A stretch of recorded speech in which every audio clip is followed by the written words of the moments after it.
je m'appelle Christophe Molmy. Je suis là aujourd'hui en tant qu'auteur, mais je suis flic par ailleurs. En parallèle, oui, de l'écriture, j'ai commencé il y a 31 ans maintenant dans la police, oui. Essentiellement en police judiciaire, un peu de commissariat et le reste en police judiciaire.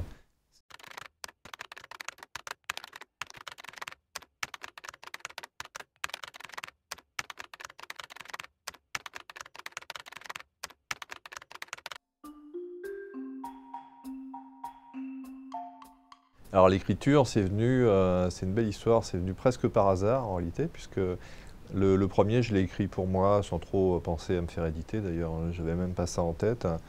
Simplement, je lisais des romans qui étaient des romans très sympas, bien écrits, servis, mais qui me paraissaient extrêmement loin de la réalité. Et donc, pour m'amuser, je voulais écrire quelque chose qui soit très proche, et en particulier, c'était le cas du premier roman qui touche d'affaires de grand banditisme. On a beaucoup de romans d'affaires criminelles stricto sensu, hein, avec un meurtre, du sang, un auteur, mais on n'a pas grand-chose, je trouve, sur le banditisme. Donc j'ai écrit ça pour moi. Je l'ai laissé dans un tiroir pendant des années. Et puis un ami, un jour, m'a dit « tu devrais écrire ». Je lui ai dit « j'ai écrit un truc ». Il m'a fait voir. Je lui ai envoyé sans conviction et il l'a envoyé à la maison d'édition sans me prévenir en réalité. C'est pour ça que c'est une belle histoire. Et l'éditrice m'a appelé un jour sans me prévenir. Donc au début, j'ai pensé que c'était une blague. J'y suis allé sur la pointe des pieds. Elle m'a dit « non, on adore, on veut vous éditer ». Donc j'ai hésité. Pourquoi ? J'ai hésité parce que j'étais à fond dans mon boulot, je voulais pas brouiller le message. J'avais proposé aussi de sortir sous un nom d'emprunt, mais bon, la maison d'édition était intéressée aussi par la qualité professionnelle, je peux le comprendre. Et puis je me suis dit, bon, après tout, pourquoi pas. Et puis il a marché, donc l'éditrice m'a dit, bah, il faut en écrire un deuxième. Et comme je suis un garçon obéissant, je me suis dit, bon, pourquoi pas. Et le deuxième a marché un peu plus, et ainsi de suite. Donc après, on se prend au jeu. Et je me suis dit aussi que si j'arrivais à écrire des bouquins qui, justement, retranscrivaient la réalité d'affaires de PJ, ça pourrait intéresser aussi quelques jeunes à rentrer dans ce métier, parce que c'est un beau métier, c'est un métier passion, quoi. Vous, quand vous étiez enfant, qu'est-ce que vous vouliez faire plus tard quand vous seriez grand ? Policier. Moi, j'ai énormément de chance. J'ai déjà rencontré des jeunes, je leur ai dit. Je fais partie de ces gens qui ont fait le boulot qu'ils voulaient faire quand ils étaient petits et dont ils rêvaient. Donc ça, c'est génial, hein. Alors, moi, je rêvais de ça pour des raisons diverses que je ne peux pas doser, mais bon, comme tous les petits garçons de ma génération, et j'imagine encore maintenant, voulaient jouer aux gendarmes et aux voleurs, bon, c'est normal. Je fais aussi partie d'une génération, et je l'ai rencontré après, j'ai eu des relations d'amitié avec, et ça m'a beaucoup touché avec Broussard, parce que moi j'étais petit, je voyais Broussard, mais pas seulement, je voyais Kiri. Le fameux commissaire Broussard. Qui a interpellé et neutralisé Mesrine. Il y avait Pellegrini, qui est un ami aussi maintenant, Kiri, enfin tous ces gens que je voyais petit, alors que j'étais minot. En plus, ma grand-mère habitait porte de Clignancourt, donc il y avait de la résonance avec tout ça. Donc tout ça, ça m'a beaucoup impressionné. Là où a été tué Mesrine. A été neutralisé Mesrine. Et puis pour finir, il y a l'imaginaire. Je vous dis ça parce que je l'ai rencontré aussi. J'ai eu de la chance, hein. Quand j'étais gamin, je voyais Belmondo à la télé qui jouait des flics. Quand on est gamin, alors ça passe, après on rationalise, mais quand on est gosse, ça imprime quand même. Et j'ai eu l'occasion de le rencontrer à nombreuses reprises avant sa mort, et ça aussi, ça m'a fait plaisir. Donc il y a un cocktail que je ne peux pas doser, moi, de tout ça. Et tout petit, j'ai dit, je veux faire ça, et je veux faire ça aussi pour travailler sur le grand banditisme. Je voyais la French Connection au cinéma, enfin je voulais faire ça. Comme je suis un peu têtu, je suis rentré dans la boîte pour faire ça et j'ai fait ça. Je n'ai pas fait que ça, mais j'ai fait ça. Et donc j'ai été comblé. Il y a un prix à payer quand même, parce que c'est un métier difficile, vous le disiez. Et moi j'ai remarqué une chose, vous allez me dire, non pas du tout, c'est une vue de l'esprit, ou pas. J'ai vu chez pas mal de policiers qui ont eu une longue carrière aux prises avec des choses très difficiles qu'ils ont vues au quotidien, une forme de tristesse dans leurs yeux, comme si finalement, au fil des années, il y avait une empreinte de la misère du monde, de la misère humaine et du pire de l'être humain qui finissait par déteindre. Et alors, question un peu provocatrice, cette tristesse dans les yeux des policiers que j'ai vu parfois, souvent, hommes, femmes d'ailleurs, est-ce qu'au bout d'un moment, on n'a plus aucune illusion sur la nature humaine qu'on aurait du mal à trouver de la joie soi-même? Ou comment fait-on pour la trouver? Bon, déjà, c'est une réponse intime. Moi, je vais vous faire la mienne, mais chacun a sa vision des choses. Moi, je trouve pas. Alors, on a tous sur une longue carrière, vécu des moments durs, avec des décès de collègues, avec des situations très difficiles. Euh, Je rappelle que vous étiez au Bataclan. Ça, c'est hors sol, mais dans le judiciaire en particulier, on a tous des moments très durs. Maintenant, je pense pas que ce soit de la tristesse. Alors, il y a une forme de réalisme sur la nature humaine, c'est vrai. Mais en même temps, je vous disais, autant on voit des choses affreuses.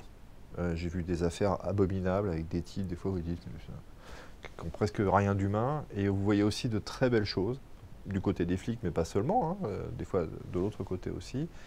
Donc, j'enfonce une porte ouverte, mais cette ambivalence entre la lumière et l'obscurité, là, c'est un combat perpétuel. Donc, je pense qu'il faut trouver un équilibre. Voilà, il ne faut pas être naïf. La vie est difficile parfois. Et puis nous, mais comme aussi, je vous le redisais, parce que je le crois sincèrement, tous ceux qui vont au plus près, les médecins, les pompiers, tous ceux qui sont près de la misère humaine, comme vous le disiez, eh bien, ils ont cette proximité avec tout ça, donc ils se frottent à la réalité, au pire.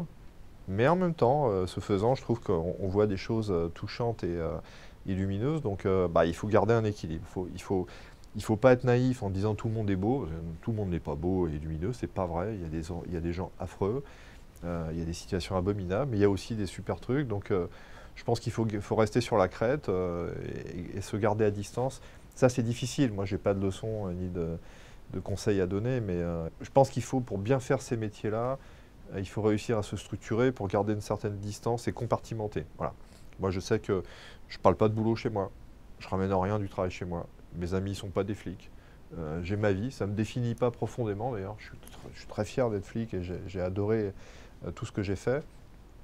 Mais ça ne me définit pas entièrement. Et quand je suis flic, je mets de côté ma vie de famille et je ne me laisse pas envahir non plus. Donc il faut réussir à s'équilibrer et à faire la part des choses et savoir où s'arrêter aussi. Peut-être que des collègues souffrent parce que parfois ils trouvent qu'on ne va pas assez loin dans les enquêtes ou qu'ils vont pas au bout. Il faut faire de son mieux, à mon avis, et puis quand on a fait de son mieux, il faut savoir s'arrêter et se préserver, quoi. Mais c'est très intime, et encore une fois, moi je ne donne pas de leçons. Au fil de votre carrière, on peut mesurer que vous avez été au contact de nombreux criminels, délinquants. Il y a une notion qui est fascinante, c'est celle de passage à l'acte.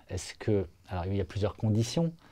Votre expérience, vous, de la chose, c'est que, je vais caricaturer, est-ce qu'on peut dire que un criminel devient criminel parce que les circonstances l'ont poussé à l'être, que finalement n'importe lequel d'entre nous pourrait le devenir, s'il était dans les mêmes circonstances, ou bien il y avait dans le parcours, finalement c'était presque inscrit, tellement son parcours le conduisait à ça, il suffisait d'une étincelle, et c'est quelque chose d'assez vertigineux de se dire qu'est-ce qui va faire que certains êtres franchissent ce cap du passage à l'acte et pas d'autres?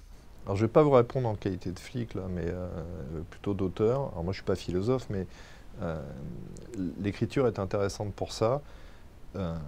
Encore une fois, à titre personnel, je pense que justement, il y a des marqueurs, encore une fois, de déterminismes sociaux, familiaux ou autres. Il y a des terreaux qui sont plus favorables à faire de vous un criminel, c'est normal.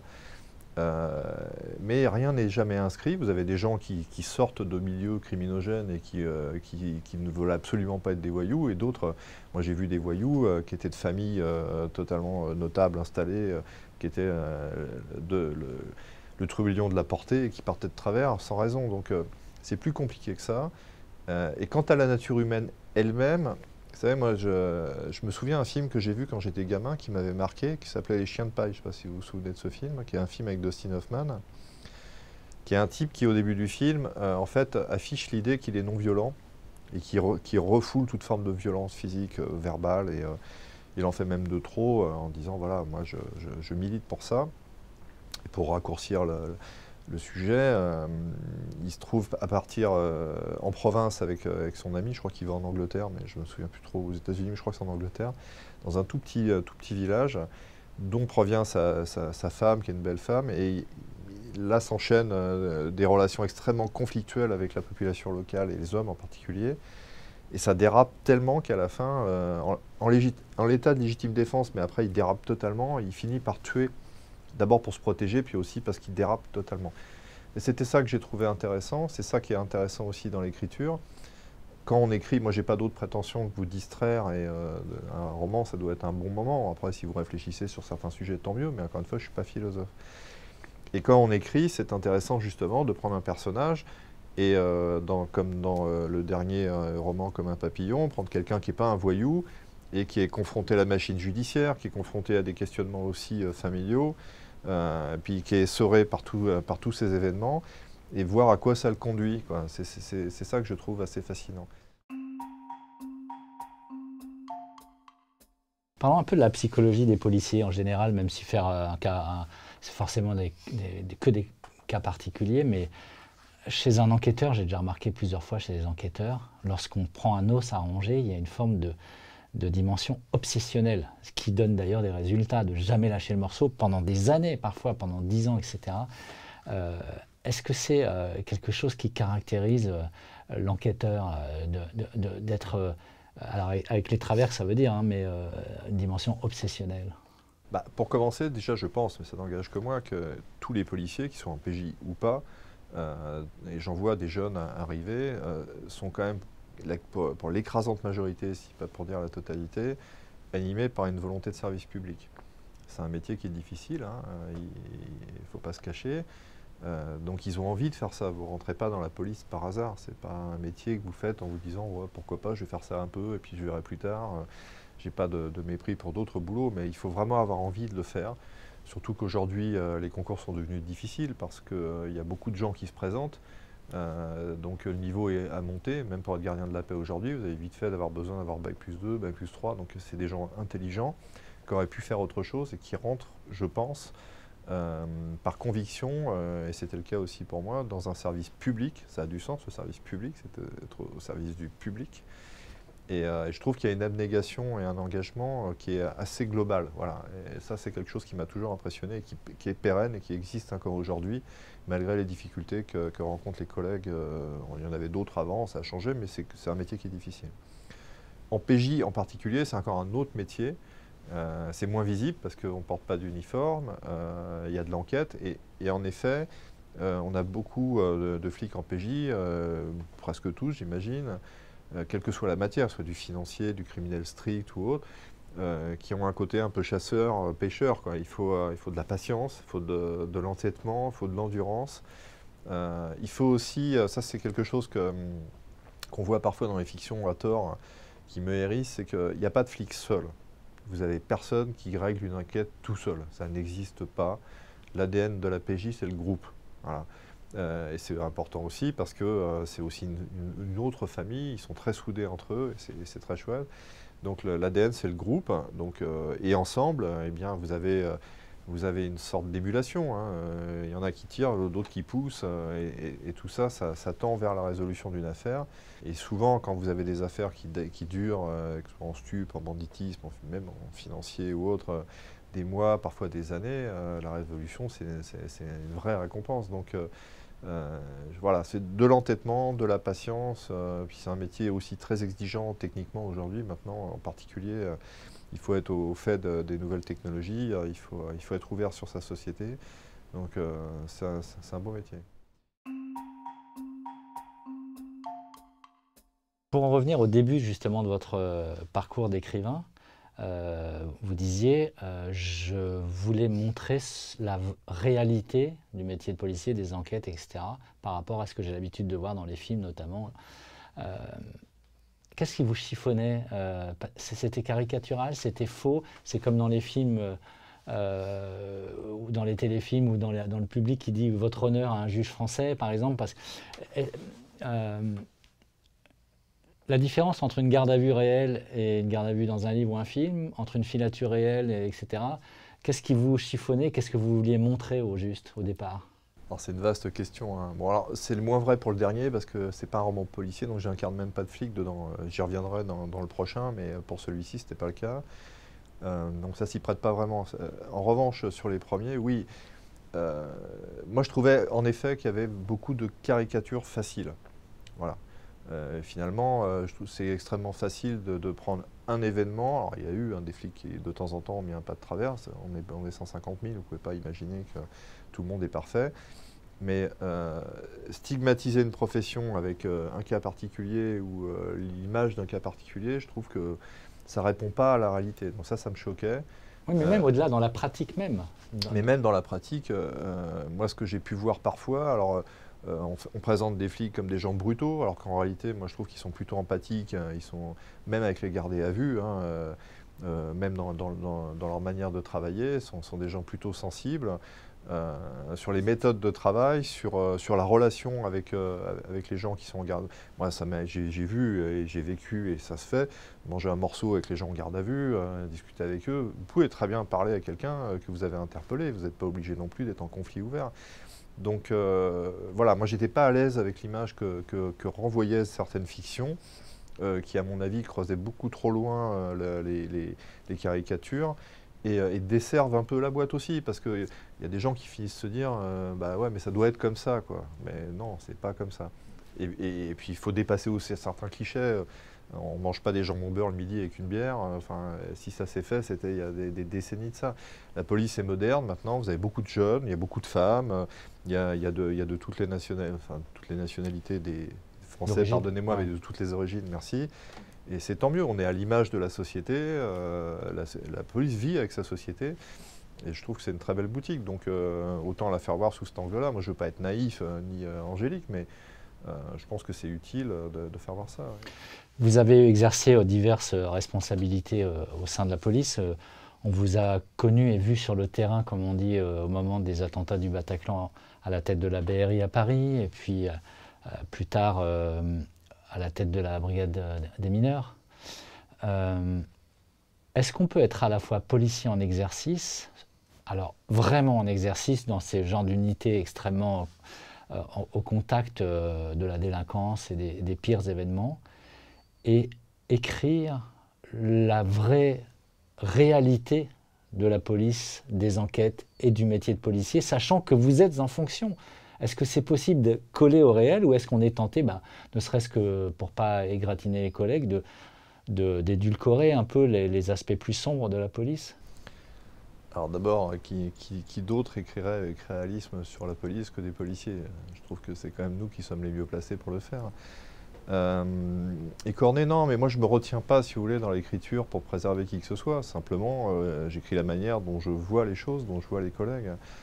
Justement, moi j'ai trouvé souvent désolant, surtout à l'écran, parfois à l'écriture, mais surtout à l'écran, qu'on stigmatise les policiers, et par facilité, parce que c'est une facilité quand on veut trouver un peu de relief sur un personnage, d'en faire des gens abîmés, dépressifs, cocaïnomanes, divorcés.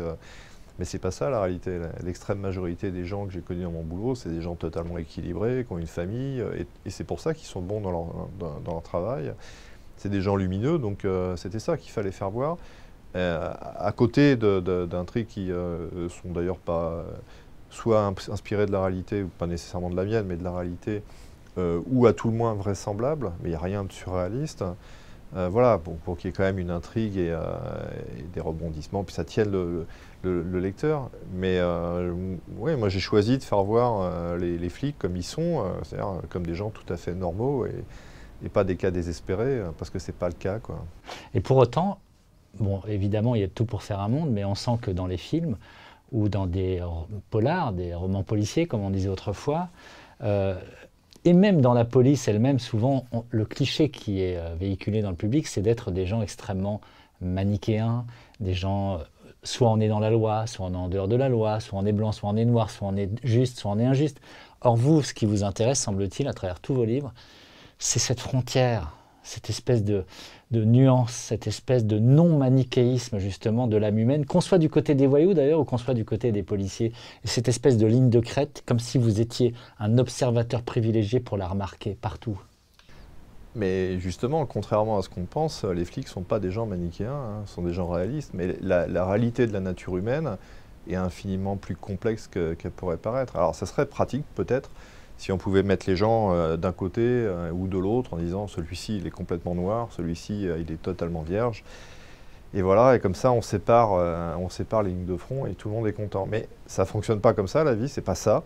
Ce que j'ai tout de suite trouvé extrêmement, presque troublant et intéressant, c'est que vous avez des gens, moi j'ai rencontré des voyous qui étaient quand même des tueurs, hein, parfois, qui pour autant déposaient leurs enfants à l'école le matin ou étaient très amoureux de leur femme. C'est là où ça pose question et il faut essayer de regarder ça sous un autre angle. Alors, les explications ne sont pas des justifications, ça ne retire rien à leur culpabilité lorsque c'est le cas, ni à leur responsabilité, mais c'est intéressant d'aller creuser un petit peu, essayer de comprendre.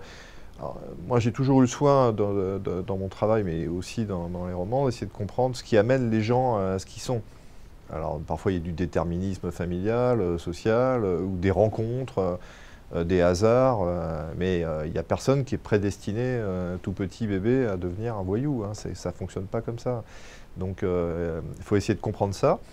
Et puis, je ne suis pas naïf, moi, mais je trouve qu'il y a toujours un peu de lumière quand même chez les gens. Moi, j'ai pas rencontré, ou très peu, de gens qui étaient totalement irrécupérables, où on ne trouvait rien d'intéressant. Et de la même manière, vous avez personne qui soit complètement lisse. Hein. On l'a vu, mais dernièrement avec l'abbé Pierre, tout le monde le portait au nu, et puis vous voyez bien que... Donc, à la fois, les flics sont lucides là-dessus et savent très bien que quand on leur présente quelqu'un de canonisé, on se dit, il faut voir. Et en même temps, on ne noircit pas le tableau et il y a toujours quelque chose de lumineux chez les gens. C'est ça qui est intéressant. Ça l'est dans le boulot, ça l'est aussi dans l'écriture, surtout dans l'écriture en l'occurrence.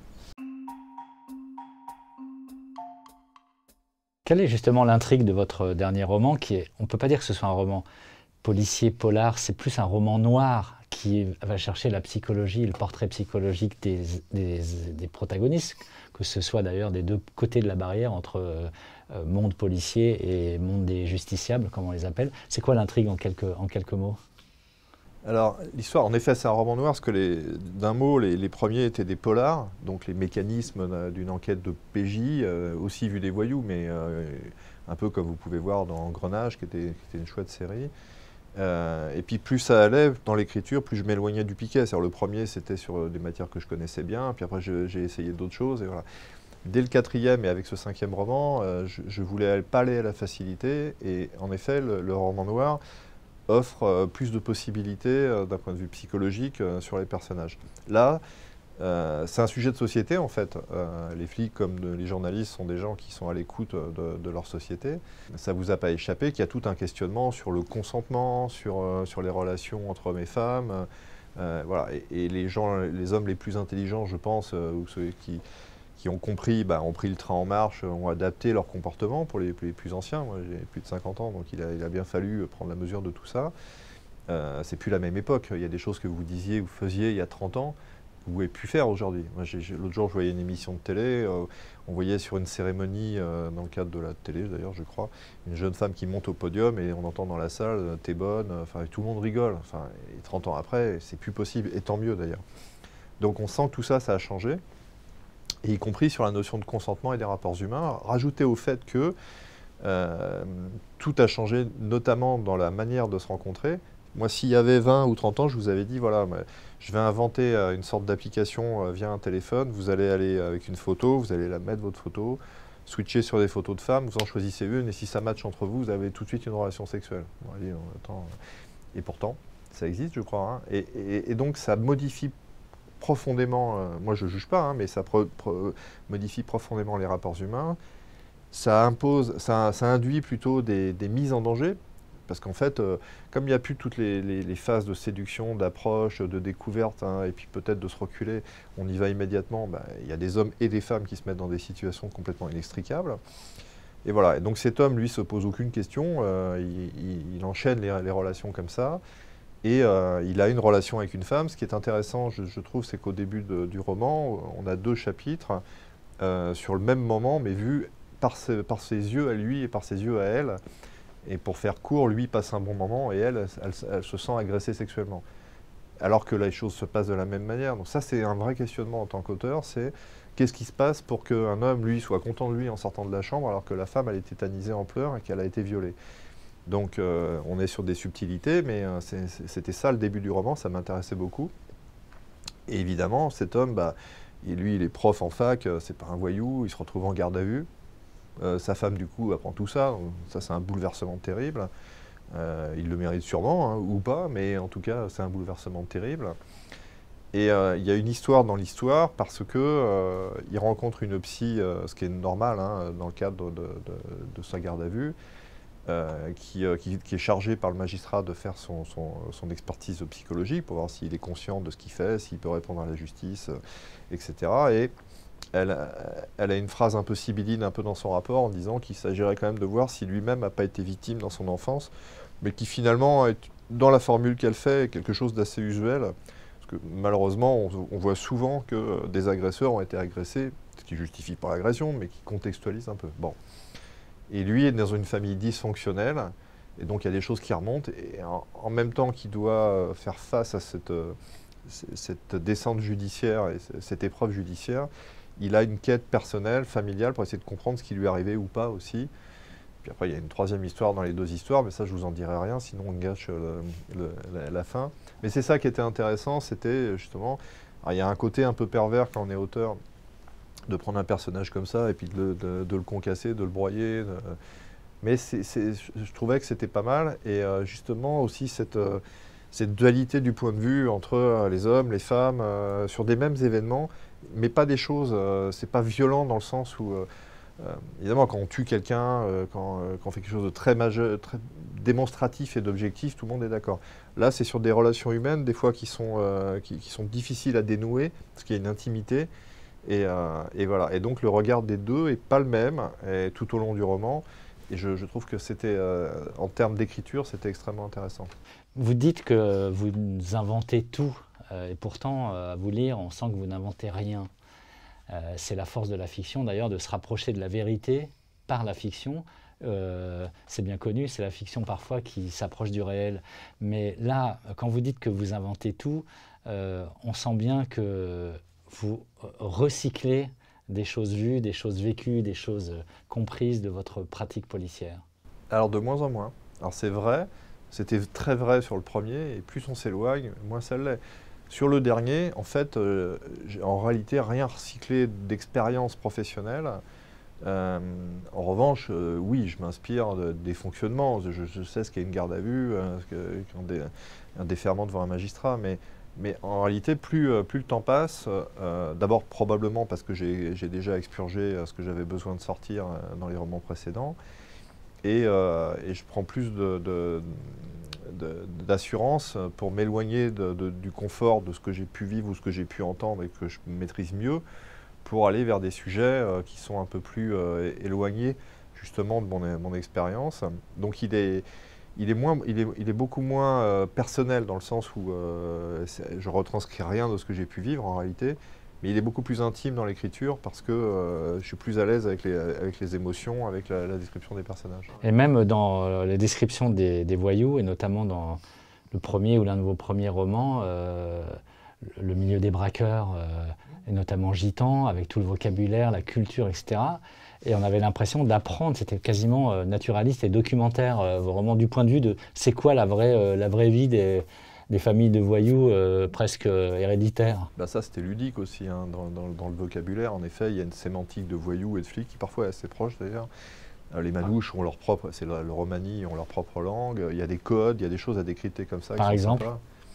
Par exemple. Oh, moi, je ne parle pas le romani, mais faut lire le deuxième bouquin. Il y a tout un lexique avec, mais j'ai pas l'accent. Mais en fait, il faut faire la différence entre le fait de faire votre boulot, de ne pas avoir d'état d'âme sur le faire, mais pour autant, vous pouvez avoir de l'affection dans une certaine mesure pour la nature humaine, et puis pas de l'affection pour les gens, mais vous n'êtes pas obligé de les détester.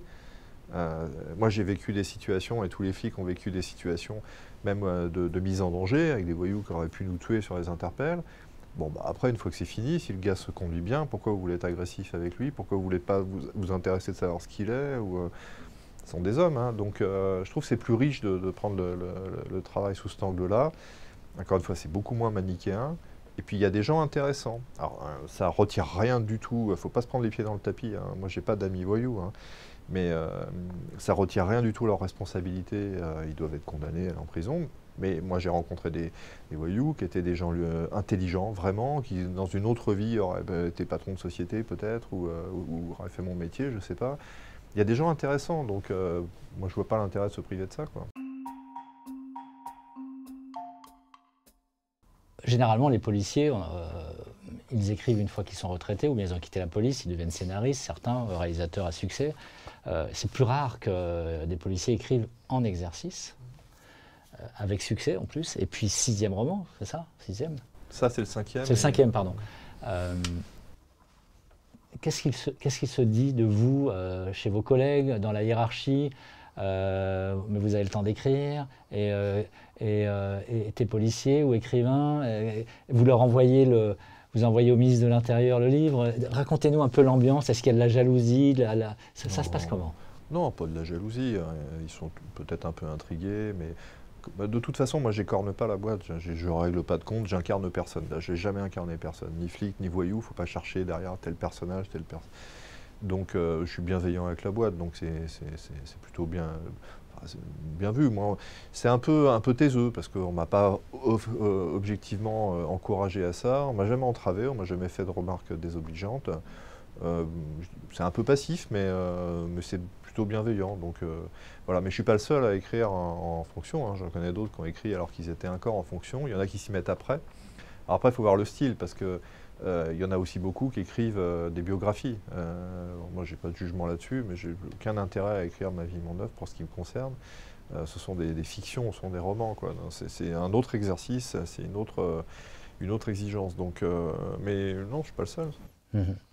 Juste pour terminer, ce désir d'écrire, pour vous, alors que la vocation, c'était métier de policier, mais cette vocation presque aussi d'écrire, c'est quelque chose qui est venu plus tard, qui a toujours existé. Comment vous êtes devenu policier, écrivain, écrivain, policier, ou écrivain et policier? Bon, d'abord, moi, je suis flic. J'ai auteur aussi, mais je suis fondamentalement flic. Mais en fait, j'ai pas une culture littéraire très forte, mais j'allais vous dire, c'est comme Monsieur Jourdain, quoi. J'écrivais sans le savoir. C'est-à-dire que je pense qu'il faut une fibre artistique, dès lors que c'est de la fiction et du roman, hein, je parle, hein, pas des biographies, que je méprise pas, hein, c'est un vrai talent aussi, mais quand on a une écriture artistique, il faut avoir un fond artistique. Il faut donc avoir une fibre pour ça, et ça, on l'a ou on ne l'a pas, avec plus ou moins de talent, on l'a ou on ne l'a pas. Et puis ça sort, il y en a qui prennent une guitare, il y en a qui peignent, il y en a qui... voilà, mais je pense que tous les artistes, quel que soit leur niveau et leur sensibilité, ont besoin de sortir quelque chose, et il y a cette fibre, cette patte. Donc manifestement, il y avait quelque chose que je n'avais pas identifié petit. Et rétrospectivement, en fait, j'ai toujours écrit, mais j'écrivais pas de manière consciente. J'écrivais pas de nouvelles, j'écrivais pas de romans, j'écrivais aux copines, j'écrivais pas non plus comment dire, de journal intime, mais j'écrivais pour moi. Bon. En fait, ça sortait comme ça, mais sans que je me rende compte, et c'était vraiment pas quelque chose de conscient. Et je vous le redis, le premier roman, je l'ai presque écrit sans me rendre compte que c'était un roman, quoi. Voilà. Ce qui est intéressant, je trouve, aujourd'hui, c'est, et je vous assure que c'est vrai, moi, c'est pas de la fausse pudeur, mais ce que je trouve chouette dans l'écriture, c'est, je suis toujours très surpris, en bien, hein, mais toujours très surpris par le résultat. D'ailleurs, quand je reprends des romans que j'ai écrits avant et je les lis, des fois, j'ai du mal à m'y retrouver, je trouve ça bien, mais je suis surpris par l'écriture, je suis surpris par ce que j'arrive à sortir, et ça, c'est plutôt sympa, je trouve.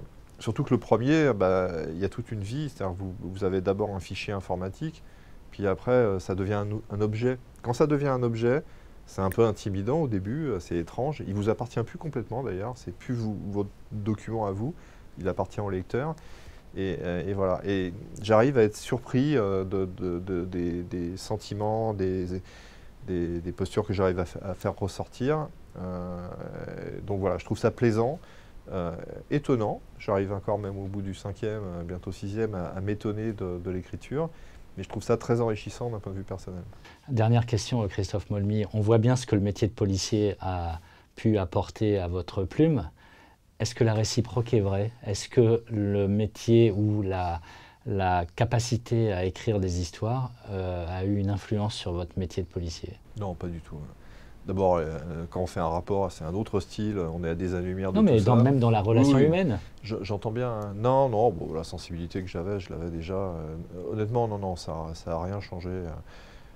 Oui, en tant qu'auteur, le boulot m'a mis le pied à l'étrier, mais en fait, je vous l'ai dit, ça ne vous a pas échappé, je m'éloigne du piquet, c'est-à-dire que plus ça va, plus...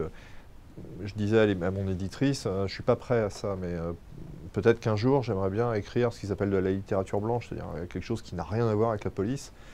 Il faut trouver son public, hein, et je ne sais pas si j'y arriverai, mais fondamentalement, je pense que je tire vers ça. C'est-à-dire qu'à un moment, vous n'êtes plus un flic qui écrit, vous êtes un auteur. Et auteur, j'ai mis longtemps avant de l'assumer. Mon éditrice me disait, vous êtes auteur. Je dis, non, je ne suis pas auteur. Donc elle m'engueulait en disant, bah si. Bon, j'arrive à l'assumer maintenant. Et peut-être qu'un jour, je considérerai que je suis peut-être à la retraite, plus qu'un auteur et puis un flic. Et j'écrirai sur des choses qui n'ont même plus de fond d'affaires policières.